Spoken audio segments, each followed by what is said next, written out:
Hello, my name is Debra Brody, and I became involved with the Baseball Stadium District through a good friend, Neil Macy. He's the one that submitted my name to the governor for approval to be on the stadium board. And after the governor called several people in the community, he called me and asked me if I would serve on the stadium district board, and I said yes. And it probably was the best decisions I have ever made because it was the most enlightening, educational, just fun experience of all of my community work. And I really enjoyed meeting all these people and becoming good friends with everyone. So the process took a lot of time, many meetings, and in fact, before we became involved with CHAFA, they were meeting in my living room. And then Dave got us involved in CHAFA, meeting in their conference room. So it just was terrific. We had lots of requests for proposals for every person that became involved, to the attorneys, the architects, the developers, the construction, and we had lots of conversations around that, and also where the site was going to be. And once we got all that settled, then we had to get down to the passing of the tax, and we had to go to all of the 7 counties and met twice to explain to the community meetings just exactly what we were going to do, what the tax would be, when it would be gone after the baseball stadium was built, and try to resolve some of the fears that they had with just what was going to be happening there. So you attended all these meetings? I did. I attended all the meetings, and it was really, like I said, enlightening and a good education for me, because on the side, I had never been to a Major League Baseball game. So this was really exciting for me. We went to visit 3 different stadiums. We saw Atlanta, Baltimore, and Kansas City, and that's how we picked up some of the things that we wanted to do in our stadium here in Denver. As an example, in one of the stadiums, the concessions were on the inside of the concourse, and you couldn't see the baseball field from there. So we moved them to the outside of the concourse so people could stand by and watch the game while they were eating or taking a break or whatever. Another example is the pitch of the upper deck. In one of the stadiums, it was so severe that we couldn't even sit there. So we reduced that pitch and somewhat turned the seats toward the field so that everyone would feel much more comfortable in watching the game. When we were in Baltimore, just as a side thing, we all decided that we wanted to bring back Maryland crab cakes. So they packed it up in a box of Evian water, and Edmundo Gonzalez was carrying them, these boxes on his shoulders, and as we got into the airport, someone stopped him and in very upset said, "You know, we do have water here in Colorado." So it was really fun. Then, you know, once we did all that, we got down to the hard work of designing and implementing everything that we had learned, meeting with all the architects, and going forward. And it was just a wonderful experience, and I am very happy that I was asked to be on this board. So, Debbie, one of, I know, the challenges that the Stadium Authority had is we weren't able to put any funding into the bill, because anything that would create a fiscal note in the legislature then has to go through a different process. And so the Stadium Authority had lots of edicts that they had to perform, but they had no funding in order to do those until the tax issue passed. How did you guys deal with having no funding and still having this very large job to do? Most of the people that were involved, until we got funding, volunteered. Like Chaffa volunteered the space and taking care of all the minutes and running the meetings. I think that, I'm not sure about the other professionals, but they knew that they were going to get the funding. So I think they just kept working with us. And then once we got the funding, we made up whatever we needed to make up with. So one of the other issues, and I don't know if you heard this in your community meetings, but Federico Pena very much wanted to have the site be a Denver site.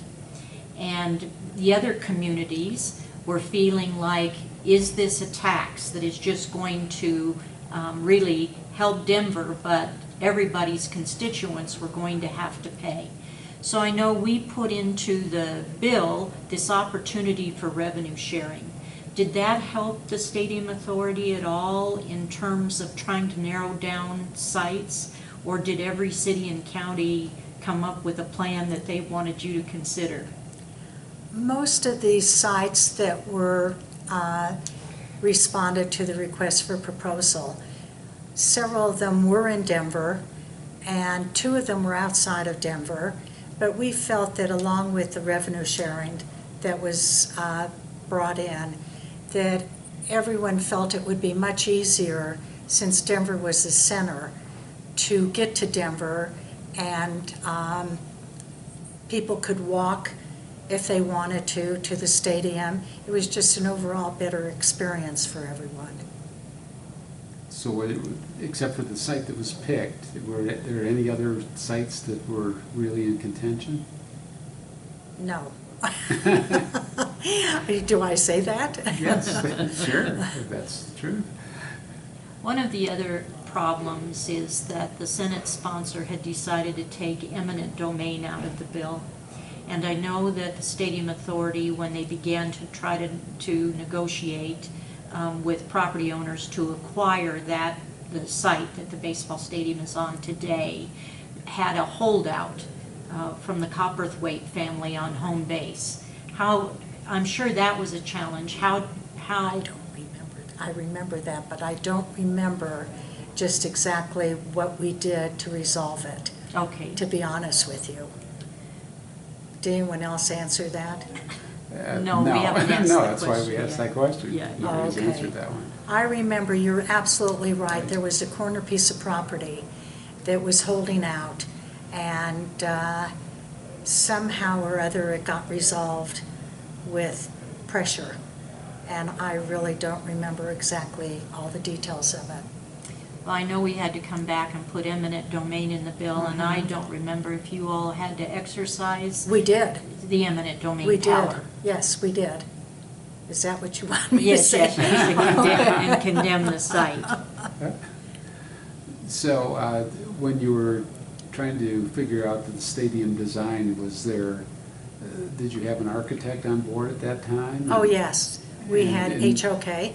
And then, but everybody in the stadium board participated in giving input and modifying what they came up with? Yes. I was on the design committee, and all the board had input. But going to visit the different stadiums, and there was never any one person that made any final decisions. We did it as a team, and we all worked well together. And that's how we came up with the final design, by giving input from the other stadiums, and then, you know, we had to have more ladies' rooms so that we wouldn't have a line, and we just all worked together. That's why we always need women on the design committee, right? Yes. Seriously, it was really funny. So, And so how much longer did you serve on the board after the stadium was built? Like another 8 or 10 years? 12 years? 12 years. 12 years? 12 years I was on the board, right. And so you saw the change in the ownership, the initial Yes. ownership group and everything? Yes. What did you think of all that? I didn't think one way or other. I just felt that whoever was going to come in and be good owners and follow through with the commitment was wonderful. So you've been involved in downtown real estate and over the years. What impact do you think this had on downtown and lower downtown? I think the baseball stadium had a huge impact. If you ever go down there during a game, or even when they're not playing, there's restaurants, there's all sorts of evening venues, and the streets are crowded, and everyone is excited, and people are walking all over, and I think it really gave lower downtown a big boost. And we're real happy that we decided to put the stadium there. In our interview with Federico Pena, he mentioned that he's often asked to other cities to make presentations on how Colorado and the Denver metro area was able to get a team. And talking about people being able to cooperate with one another. Do you feel that that was part of the working relationship all of the Stadium Authority members had, or was there some division happening on the authority? Absolutely no division on the authority whatsoever. We worked well with all of our professionals. We worked well as a group. It was, we were there for one purpose, and the purpose was to build the best baseball stadium in the country. And that's what we did. And I'm glad that we can use ours as a model for other cities. It certainly has a great feel today, and everybody that goes there loves it. You still enjoy going there? And Oh, going to yes. games? Oh, yes. It is a lot of fun, and everyone's friendly and excited. And it just doesn't seem any conflict. Even if you stay till the very end of the game and you're trying to get out of the parking lot and it takes you 45 minutes, no one cares. They're just waiting to get out in their own turn. So it's a real good feeling. So one of the other things that we tried to provide for in the legislation is the appointments to the Stadium Authority had to have certain areas of expertise. Someone had to understand finance, somebody had to understand contract negotiations, somebody had to understand public finance, somebody had to understand real estate. Did that end up being helpful to the Stadium Authority? Yes, yes. My background is in commercial real estate. I manage all of my family's investments. I've been very active in the volunteer community and have been chairs of several organizations, and I was active in the downtown business community. So I think all of that background led to some knowledge that I could share with the board, and I think it was helpful. Do you have any final comments on the whole process? No, I really think it was a great process. I can't find anything wrong with the process. I think everyone enjoyed it. It was excellent, Debra. Excellent.